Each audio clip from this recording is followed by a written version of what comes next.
नमस्कार दोस्तों। जैसा कि आप सबको पता है अभी कोरोना सिचुएशन चल रही है। कोरोना पैंडेमिक पूरे विश्व में महामारी के तौर पर गुजर रहा है और इसी चीज को देखते हुए और इसमें हम मेंबर्स को, स्टूडेंट्स को, उनके परिवारजनों को कुछ हेल्प करने के एक उद्देश्य से जयपुर ब्रांच ने कोरोना हेल्प डेस्क का गठन किया था और उसमें कंटिन्यूसली हम विभिन्न तरीके से हम हमारे जो मेंबर है, हमारे स्टूडेंट है या उनके फैमिली वाले हैं, उनको हम हेल्प करने की कोशिश कर रहे हैं। और इसी कड़ी में जो आज हम चर्चा पे जो हमारे जो स्पेशल जो आज इनवाइटी हैं वो हैं डॉक्टर आर्यन यादव सर। आप MBBS MD medicine consultant physician हैं, सीनियर प्रोफेसर ऑफ मेडिसिन हैं और प्रेजेंटली आप कोविड इंचार्ज डेडिकेटेड हॉस्पिटल जो RUHS है, जो कि आप अभी कोविड इंचार्ज हैं। आप SMS medical college and hospital Jaipur उसके ex incharge rheumatology OPD SMS hospital भी रहे। बहुत बहुत धन्यवाद सर आपका कि आपने हमारी इनविटेशन एक्सेप्ट करी और हम जयपुर ब्रांच की तरफ से आपका स्वागत करते हैं सर इस कोविड पे चर्चा पे। मैं हमारे शाखा के अध्यक्ष CA अनिल कुमार यादव जी को इनवाइट करना चाहूंगा कि आए और आपका स्वागत करें। Very good morning. आज हमारे साथ डॉक्टर आर्यन यादव जी हैं, कोरोना वॉरियर। तो सबसे पहले जयपुर ब्रांच की तरफ से डॉक्टर साहब का स्वागत करता हूँ। सर, मैं आपको बताना चाहूंगा जयपुर ब्रांच कोविड के अंदर अपने मेंबर्स के लिए जयपुर के जितने भी एक्सपर्ट डॉक्टर हैं उन सबके साथ इंटरव्यू कर रही है, उनको बता रही है।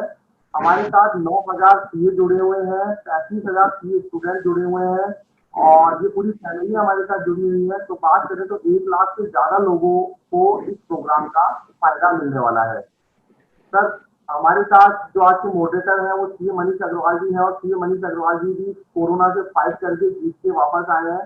तो मनीष जी का मैं धन्यवाद देना चाहूंगा कि वो आए हैं। हमें ज्यादा समय नहीं लेके कुछ हमारी क्वेरीज है, कुछ क्वेश्चन है, कुछ शंकाएं हैं जिनको आप दूर करेंगे, तो वो मनीष जी से पूछूंगा। मनीष जी, आप आगे सवाल। Thank you sir. Thank you Anil Yadav ji, thank you for giving me this opportunity, thank you very much. और सबसे पहले तो मैं आपका धन्यवाद, आपको थैंक यू कहना चाहूंगा कि आपने और जयपुर ब्रांच ने जो कोरोना के लिए हेल्प डेस्क बनाई है, ये बहुत ही अच्छा विचार है। मतलब मेंबर्स के बेनिफिट के लिए, उनकी फैमिलीज के बेनिफिट के लिए बहुत ही अच्छा उत्तम विचार है जो आप लोगों ने कोरोना हेल्प डेस्क के लिए जयपुर ब्रांच को एक प्लेटफॉर्म दिया है मेंबर्स के लिए। अब मैं डॉक्टर यादव साहब का धन्यवाद करना चाहूँगा। वेलकम डॉक्टर यादव सर, कि आपने इस डिस्कशन में जो है अपना इम्पोर्टेंट एंड प्रीशियस समय निकाल के और आप इस चर्चा में शामिल हुए। Thank you very much sir.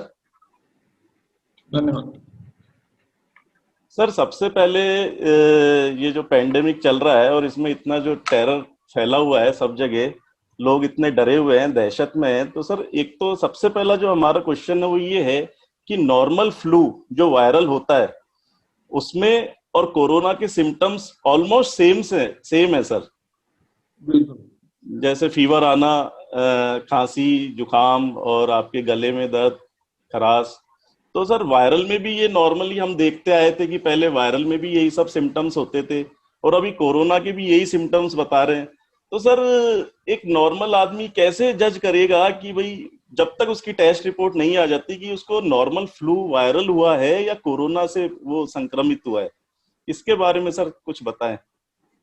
Manish ji, आपने बहुत सही सवाल पूछा है, क्योंकि दोनों में कोई डिफरेंस आप लोग क्या, आम आदमी क्या, इवन डॉक्टर भी नहीं कर पाएंगे लक्षणों के आधार पे कि ये साधारण जुकाम है। जो इन्फ्लुएंजा से होता है वो भी वायरस से होता है, साधारण जुकाम भी इन्फ्लुएंजा वायरस से जी, और ये कोरोना में भी यही सारे लक्षण होते हैं।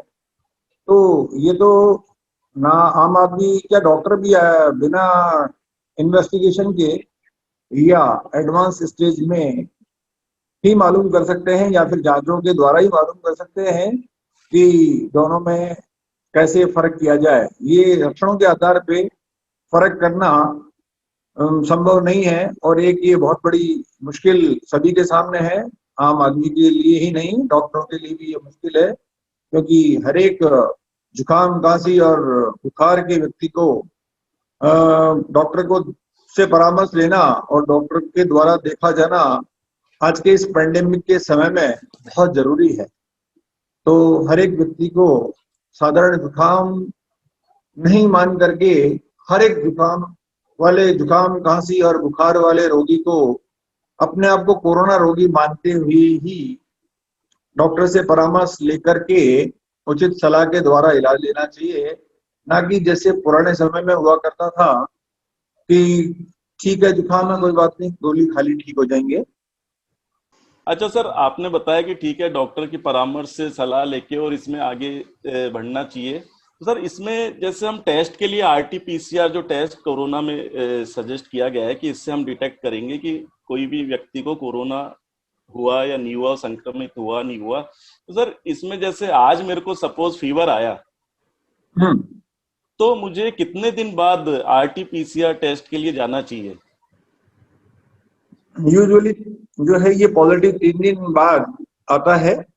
जो आपकी बीमारी शुरू हुई उसके तीसरे चौथे दिन 5वें दिन 3 से 5 दिन जो है इस दौरान ये सबसे ज्यादा पॉजिटिव आने के चांसेस होते हैं। 100% पॉजिटिव आने के चांसेस होते हैं। इसलिए अक्सर तीसरे दिन इलनेस के तीसरे दिन पर या तीसरे दिन बाद ही करवाना चाहिए टेस्ट। सेम डे या सेकेंड डे पॉजिटिव आ सकता है, लेकिन जरूरी नहीं कि पॉजिटिव आए। फॉल्स नेगेटिव आने के चांसेस ज्यादा होते हैं। Right sir. तो सर जो पहले 3-4 दिन जब तक हम टेस्ट नहीं करवा रहे तब तक हमें क्या मेडिसिन मतलब आप सजेस्ट करेंगे? किसी भी एक नॉर्मल वायरल पेशेंट को जो मेडिसिन होती हैं वही लेनी चाहिए या कोई और एज ए प्रिकॉशनरी टैबलेट्स भी लेना स्टार्ट कर देना चाहिए? मेडिसिन जनरलाइज नहीं कर सकते आप, ये नहीं कह सकते कि ये मेडिसिन ले लेनी चाहिए, राइट सर। क्योंकि ये डिपेंड करेगा कि उस व्यक्ति को क्या बीमारी है, वो स्वस्थ व्यक्ति है या नहीं है, उसकी उम्र क्या है, उसका वजन क्या है, कई सारी बातें हैं। इसलिए मैं अगर ये कहूँ आपको कि आप ये दवाई ले लीजिए तो ये कहना मेरे लिए उचित नहीं होगा, बल्कि गलत परामर्श जाएगा। इसलिए मेरा मानना यह है कि ऐसा कोई फिक्स नहीं है कि जुकाम हो तो आप ये ले लो। हाँ, ये आप कर सकते हो कि आपको अगर बुखार आ रहा है तो बुखार के लिए पैरासिटामोल की टैबलेट या निमेसुलाइड की टैबलेट आप ले सकते हो। Okay sir, okay, thank you sir. अब सर नेक्स्ट क्वेश्चन मेरा ये है कि जो हम आरटीपीसीआर टेस्ट करा रहे हैं इसकी रिलायबिलिटी पे बड़े क्वेश्चंस उठ रहे हैं सर। आज एक ही पेशेंट की 2 लैब से same day same time test हो रहे हैं।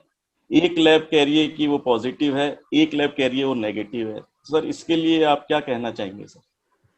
आपका बिल्कुल सही सवाल है ये, लेकिन इसका रीजन जो है कई सारे रीजन है, एक रीजन नहीं है। पहली बात तो मैं आपको बता दूं कि फॉल्स पॉजिटिव नहीं आता है।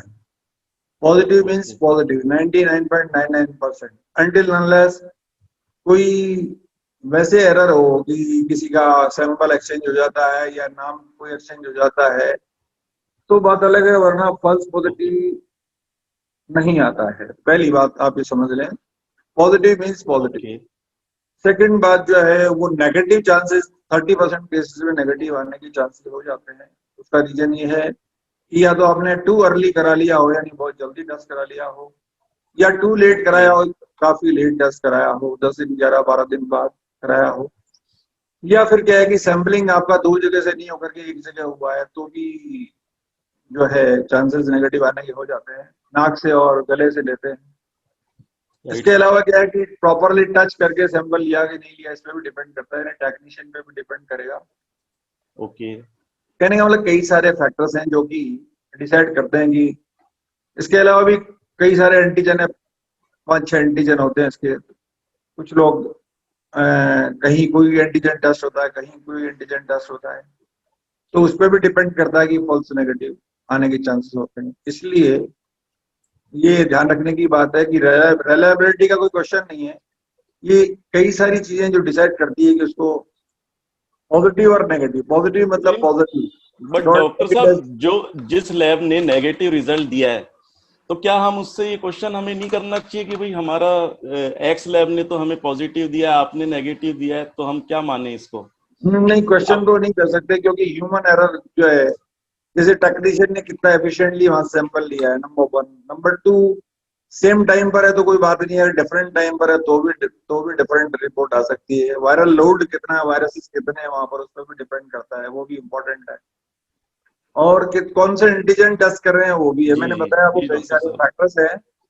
तो यूजुअली होता क्या है जो हम देखते हैं, वो ये देखते हैं कि प्राइवेट में चूंकि लोड कम है, 2 जगह से सैंपल लेते हैं, नाक से और गले से, और गवर्नमेंट में सिर्फ गले से ले रहे हैं। क्योंकि लोड बहुत ज्यादा है, पेशेंट्स का नंबर ऑफ पेशेंट जो हम लोग डील कर रहे हैं, बहुत ज्यादा पेशेंट्स डील कर रहे हैं। जो हमारे पास हाँ जी हाँ आरयूएचएस जी। में पेशेंट्स है वो बहुत ज्यादा पेशेंट है, 600-700 पेशेंट एडमिटेड हैं। तो इसलिए क्या थोड़ा सा ये डिफिकल्ट होता है।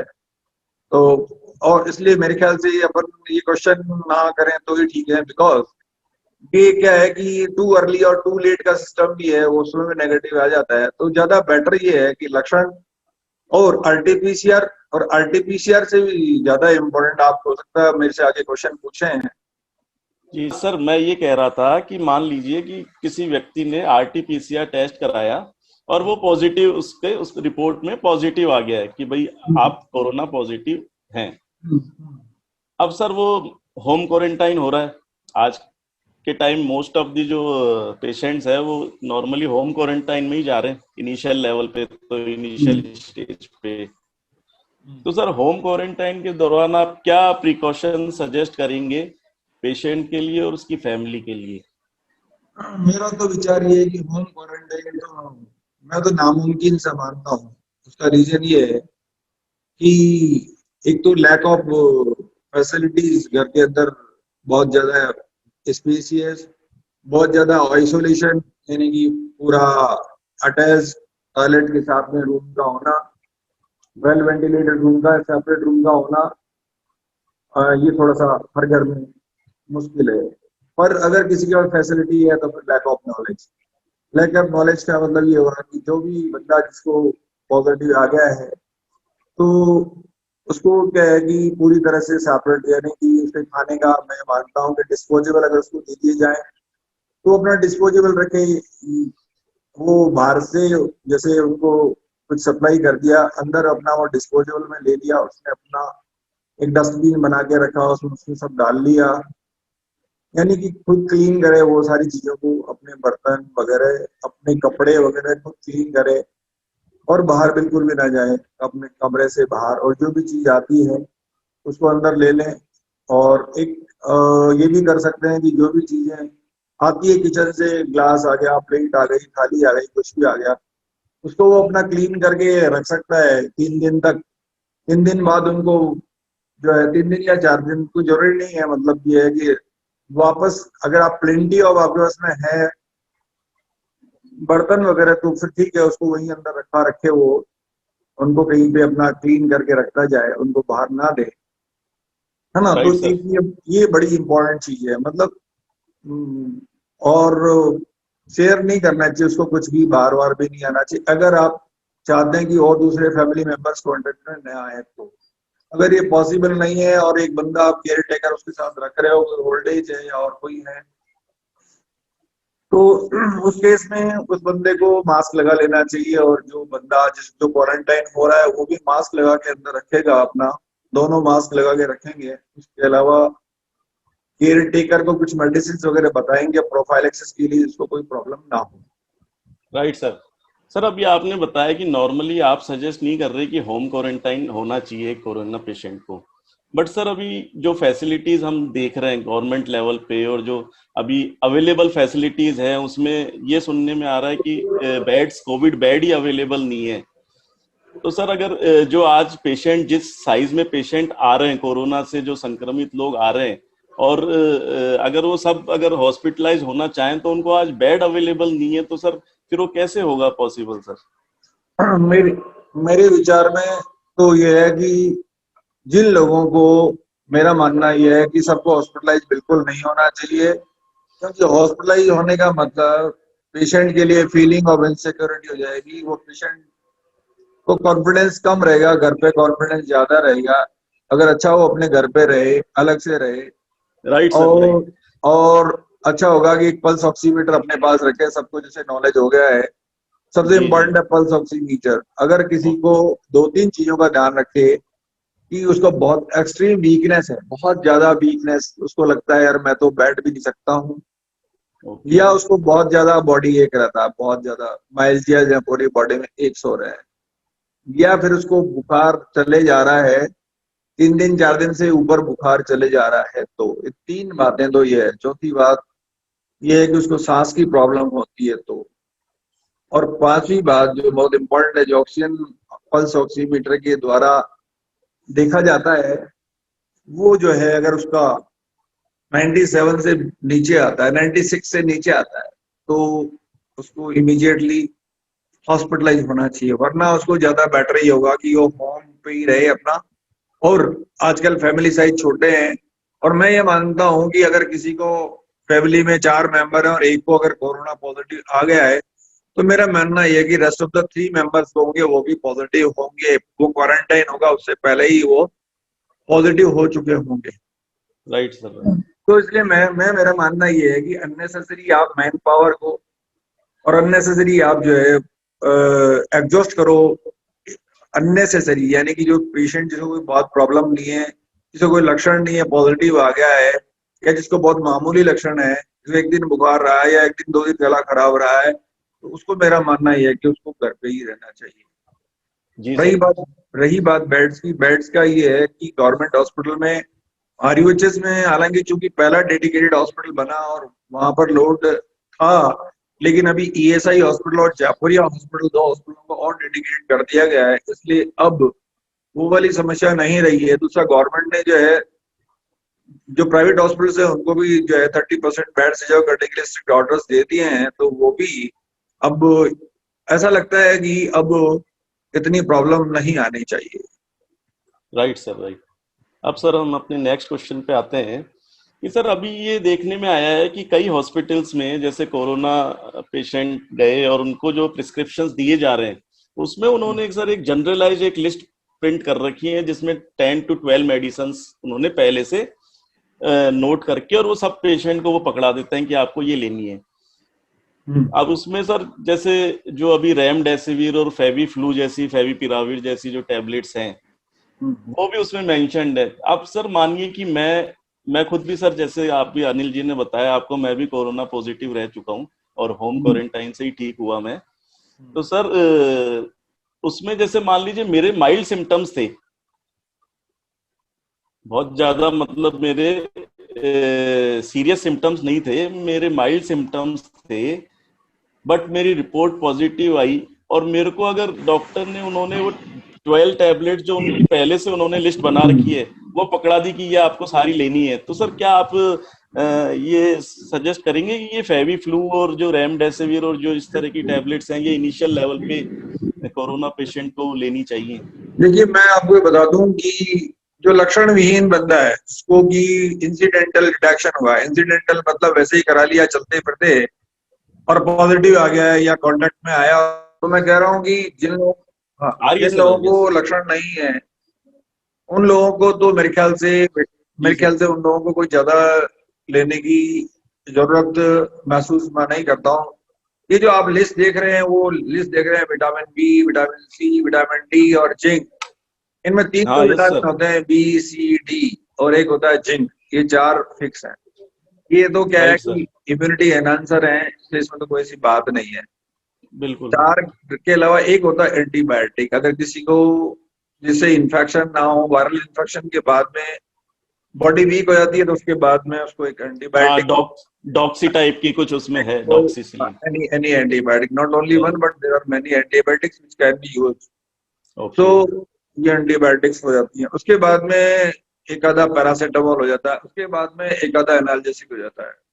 राइट। तो बिकॉज ये लिस्ट इसलिए बना के रखी है कि क्या है कि वही है, कम समय में ज्यादा काम करना, ज्यादा कवरेज देना, ये डॉक्टर्स का या मेडिकल फ्रेटर्निटी का वो है कि कम समय में ज्यादा काम कैसे, लिस्ट बना के रखते हैं, टिक मार के दे देते हैं, ठीक है।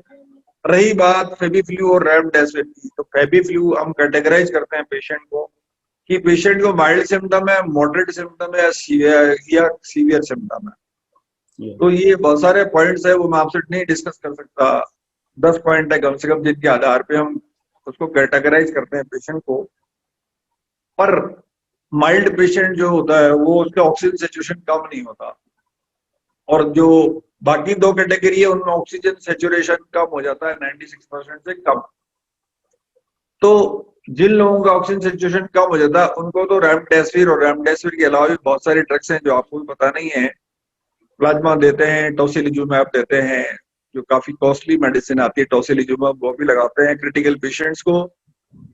और जो माइल्ड पेशेंट्स हैं उसको हम 2 कैटेगरी में बांटते हैं। माइल्ड पेशेंट वो जो कि यंग हेल्दी एडल्ट है, उनको हम सिर्फ हाइड्रोक्सीक्लोरोक्विन की गोली देते हैं 5 दिन के लिए। और कुछ पेशेंट ऐसे हैं जो कि एल्डरली ज्यादा है या फिर जो ग्रस्त है, जैसे हार्ट की बीमारी से ग्रस्त है या शुगर की बीमारी से ग्रस्त है या और कैंसर की बीमारी से ग्रस्त है या किडनी की बीमारी से ग्रस्त है या लीवर की बीमारी से ग्रस्त है, यानी कि कुछ बीमारियां साथ में और है, या फिर उम्र ज्यादा है, खासकर डायबिटिक पेशेंट्स बहुत ज्यादा हैं, ऐसे पेशेंट्स को हम कैटेगरी 1 यानी कि माइल्ड कैटेगरी से हटा देते हैं। Yes sir. या फिर क्या है कि एक और बहुत इंपॉर्टेंट चीज मैं आप लोगों के साथ शेयर करना चाहता हूँ, वो है सीटी स्कैन। सीटी स्कैन बहुत इंपॉर्टेंट है, होना चाहिए, खासकर वो पेशेंट जो कि माइल्ड पेशेंट्स हैं लेकिन हाई रिस्क लोग हैं जो मैंने आपको गिनाए, और इसके अलावा जिनका ऑक्सीजन सिचुएशन कम हो रहा है उनका सीटी स्कैन होना जरूरी है। सीटी स्कैन में अगर न्यूमोनिया आता है तो न्यूमोनिया में फिर रेमडेसिविर अपने को देना ही पड़ेगा। अगर न्यूमोनिया नहीं आता है और रिस्क फैक्टर्स नहीं है तो उसको फिर हम हाइड्रोक्सीक्लोरोक्विन से काम चल जाता है। बहुत अच्छी ड्रग है, बहुत सस्ती ड्रग है। लेकिन जो पेशेंट, जो कार्डियक पेशेंट्स हैं, जो लीवर पेशेंट्स हैं, जो किडनी पेशेंट्स हैं, इन पेशेंट्स को हम हाइड्रोक्सीक्लोरोक्विन नहीं देते। ये है बेसिकली ट्रीटमेंट का, ये रहता है कि वो डिपेंड करेगा कि कौन सी कैटेगरी है पेशेंट। सर तो एक मेडिसिन में ही एक और मेडिसिन जो बहुत ज्यादा इन दिनों चलन में है, जो लोग एज ए प्रिकॉशनरी भी ले रहे हैं, उसके बारे में और पूछना चाहूंगा सर आपसे। एक आइवरमेक्टिन 12 mg करके टैबलेट है जिसका भी काफी लोग ले रहे हैं, एज ए प्रिकॉशनरी भी ले रहे हैं। तो सर मैंने आपको बताया है आइवरमेक्टिन जो है वो अच्छी मेडिसिन है। आइवरमेक्टिन जो जिन लोगों को हाइड्रोक्सीक्लोरोक्विन नहीं दे सकते उन लोगों को हम आइवरमेक्टिन देते हैं। जहां पर हाइड्रोक्सीक्लोरोक्विन का यूज नहीं कर सकते, क्योंकि हाइड्रोक्सीक्लोरोक्विन कार्डिक पेशेंट्स में थोड़ा सा रिस्की रहती है, तो कार्डिक पेशेंट्स में हम आइवरमेक्टिन, या जो ओल्ड एज पेशेंट्स है उन लोगों को हम आइवरमेक्टिन देते हैं। नहीं सर, जो संक्रमित हैं उनके लिए ठीक है, लेकिन जो संक्रमित नहीं हुए हैं वो लोग प्रिकॉशनरी भी ले रहे हैं इस टैबलेट को, आइवरमेक्टिन को, तो क्या उन्हें लेनी चाहिए? लेते हैं। ये भी थोड़ा सा, हालांकि इतनी ज्यादा प्रिवेंटिव नहीं है, बट मतलब कोई साइड इफेक्ट तो नहीं है सर इस टैबलेट के कि जो एज ए प्रिकॉशनरी ले रहे हैं? हाँ, तो मैं कह रहा था ivermectin can be used. Okay, नहीं sir, as a precautionary it can be used. मैं कह रहा हूँ कि कॉमन मैन को आयुर्वेदिक लेने की जरूरत नहीं है, वो तो हेल्थ प्रोफेशनल्स जो है ना, उन्हीं को, हाँ जी, हाँ जी, उन्हीं लोगों को लेना चाहिए, इसलिए कॉमन मैन के लिए बिल्कुल नहीं है ये। कॉमन मैन ले, कॉमन पीपल भी ले रहे हैं इन दिनों में, और वो क्या है कि जो गॉसिप्स होती है, अरे हम तो ये लेने लग गए, इसलिए सर मैंने मुझे लगा आपसे पूछ लूं। दे मस्ट नॉट टेक, बिल्कुल नहीं लेना चाहिए, कोई अभी इतना प्रूव्ड रोल भी नहीं है और कोई मतलब भी नहीं है। फॉल्स कॉन्फिडेंस में आ जाएंगे, अननेसेसरी लेकर के कोई मतलब नहीं लेनी चाहिए। जी सर अब मैं ये मील्स पे आता हूँ कि जैसे कोरोना पेशेंट अब होम क्वारंटाइन है, उनको मील्स में क्या चीज लेनी चाहिए, क्या अवॉइड करनी चाहिए सर? पार्डन सर, जो फूड है, फूड मील जो है, उसको कोरोना पेशेंट को अगर वो होम क्वारंटाइन है तो उसको क्या मील्स इसमें लेनी चाहिए जो उसको फायदा करेगी, और क्या अवॉइड करनी चाहिए सर? हाँ, ये बहुत इंपॉर्टेंट क्वेश्चन पूछा आपने जी। ये क्या है कि डाइट बहुत इंपॉर्टेंट है। डाइट और एक्सरसाइज और yoga, yes sir, and medicine, ये 4 चीजें हैं जो कि काम में लेते हैं बीमारी में। तो डाइट में विटामिन सी, जैसे लेमन इज इम्पोर्टेंट, गर्म पानी में आधा लेमन दिन में 3 बार लें। Yes sir. हाइड्रेशन बहुत अच्छा होना चाहिए, पानी खूब सारा पीना चाहिए, इन दी फॉर्म ऑफ जूस है, सूप है, कैसे भी करके आप पानी लें ज्यादा। फ्रूट जूसेस, खासकर मौसमी का जूस है वो बड़ा अच्छा है, बाकी कोई भी जूस ले सकते हैं। कहने का मतलब तरल पदार्थ आपको 4-5 लीटर डेली लेने चाहिए, तो ये पेशेंट के हित में होगा। जी सर। और डाइट में आप जो है जैसे डेट्स है, खजूर जो है वो खाना चाहिए, ओके। लेने चाहिए, प्रोटीन्स वगैरह लेने चाहिए। बाकी शुगर नारियल नारियल नारियल पानी भी सजेस्ट करेंगे सर इसमें? is okay, so that is water actually containing potassium, nothing else. नारियल ओके। पानी जो है, पानी है उसमें पोटेशियम और है, तो इसलिए ठीक है, हाइड्रेशन पॉइंट ऑफ व्यू से ठीक है। बाकी ऐसा कोई खास नहीं, ले सकते हैं आप, क्योंकि और क्या पियोगे, इसके अलावा अपने पास पीने के लिए कुछ है नहीं। पानी हाँ तो जी, इतना हाँ जी। पी सकते हो, तो नारियल पानी जो के you can take it. Okay. और क्या नहीं लेना चाहिए, हाँ, तो yes sir, this is important. लेना चाहिए वो तो सबको पता है, क्या नहीं लेना चाहिए वो बता देता हूँ मैं आपको, क्योंकि ये शायद नहीं बताते यस होंगे सर। लोग कि क्या नहीं लेना चाहिए। तो ऑयली नहीं लें, स्पाइसी नहीं लें, ठंडा नहीं लें, ओके। Okay sir. लेना है, स्पाइसी नहीं लेना है, ठंडा नहीं लेना है, और शुगर नहीं लेना है। ये 4 चीजें हैं जो अगर बचे तो ज्यादा अच्छा होगा। ओके, ये 4 चीजों का विशेष ध्यान रखना है। बाकी आप बाकी जो चीजें हैं सब प्रोटीन कंटेनिंग जो भी चीजें हैं वो आप लीजिए, और गर्म चीज आप लीजिए, खूब सारा लिक्विड आप लीजिए, विटामिन सी आप खूब सारा लीजिए, राइट। जूसेस वगैरह राइट हैं, सर। जैसे आपने नारियल पानी बताया, लेमन वाटर बताया, ऑरेंज जूस बताया, they are all good. Okay sir. Okay, right sir, right sir. एक ये स्टीम इनहेलेशन और गार्गल सिरप के बारे में क्या कहेंगे सर आप? ठीक है, it will reduce viral load. अगर अपन ये गार्गल्स वगैरह करते हैं गर्म पानी से नमक डाल के, तो ये जो हम जो सैनिटाइजेशन करते हैं वो भी नमक है। जो अपन या जो ये जो चीजें हैं, जैसे कि आपने किसी कुंदे को किया, चेयर को किया, टेबल को किया, तो वो भी वही सोडियम हाइपोक्लोराइड है। तो वाटर कंटेनिंग यानी गर्म पानी में नमक डाल के अगर आप गरारे करते हैं तो it will beneficial for you. ये वायरसेस को कम करेगा। थ्रोट को क्लियर करना, नाक को स्नीच करना, साफ करना बार बार, जैसे कपालभाति योगा में करते हैं, तो उसमें जी, नाक से बाहर आप निकालते हैं, तो वो भी स्नीचिंग आउट हुआ, लंग्स की एक्सरसाइज हुई आपकी अच्छी सी। आपके पास में एक आप लोग डॉक्टर साहब दे देते हैं, लंग एक्सरसाइजर दे देते हैं, तो वो भी अच्छा है। और योगा करने वाले लोग जिनको प्रैक्टिस कर रखी है, जिन्होंने सांस भरने छोड़ने की, वो जी, I think that is also good. Yoga is not only for this covid, but it is very useful in for each and every disease, not as a sole treatment, but it is yeah. adjunctive treatment, it's supportive treatment. So Yeah, it will, it used to increase immunity, I think, है ना? yes, it causes because I will not go into detail, but because this will 1 hour, at least 1 hour lecture is required for this. I am also trained in yoga, so but yoga is very useful in each and every disease, not only in COVID. Sir जैसे मैं positive हुआ, मैं अपना ही example लेता हूँ। मैं positive हुआ था, मैं फिर 15 दिन होम क्वारंटाइन रहा, उसके बाद मेरी रिपोर्ट नेगेटिव आ गई। अब मुझे क्या, after coming negative, what precaution should I take now for, आप जो मुझे प्रिकॉशन, ये रीइंफेक्शन के चांसेस जैसे कह रहे हैं कि ये रीइंफेक्शन भी आ सकता है, हाँ, तो सर इसके बारे में सर कुछ बिल्कुल बताएं। बिल्कुल आ सकता है। जैसे आप रहते थे पहले वैसे ही आप, नहीं मैं यही कहूंगा कि आप ये सोच करके फ्री मत हो जाइए कि आपको इन्फेक्शन हो चुका है। तो आपको जितनी एहतियात, वही सारा मास्किंग और डिस्टेंसिंग और sanitisation, you all use three, because you have antibodies in blood or not, we don't know. Either you go for the antibodies, तो आपको मालूम चलेगा कि आपके पास प्रोटेक्शन है या नहीं है। अगर आपके ब्लड में एंटीबॉडीज ही नहीं है तो आपको प्रोटेक्शन नहीं मिलने वाला है। तो आइदर एंटीबॉडीज कराएं, और पर बेटर टू गो, जो प्रिकॉशंस आप पहले ले रहे थे वही सब अभी भी लें आप। ओके, नहीं सर ऐसा कुछ है क्या कि जो 1.5 महीने तक, 1.5 मंथ तक कहने का मतलब एंटीबॉडीज डेवलप हो गई है बड़ा पहलवान है उसको बीमारी नहीं।